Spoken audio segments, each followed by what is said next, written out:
విడు మొరటోడు అని వాళ్ళు వీళ్ళు ఎన్నెన్ని అన్న పసి పిల్లవాడు నవ్వాడు.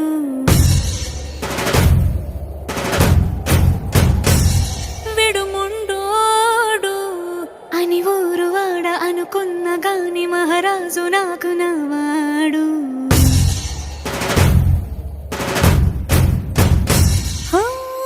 మాట పెడుసైనా మనసులో వెన్న రాయిలా ఉన్నవాడిలోన దేవుడెవరికి తెలుసును నాకన్నా. సూసేకి అగ్గిరవ్వ మాదిరే ఉంటాడు.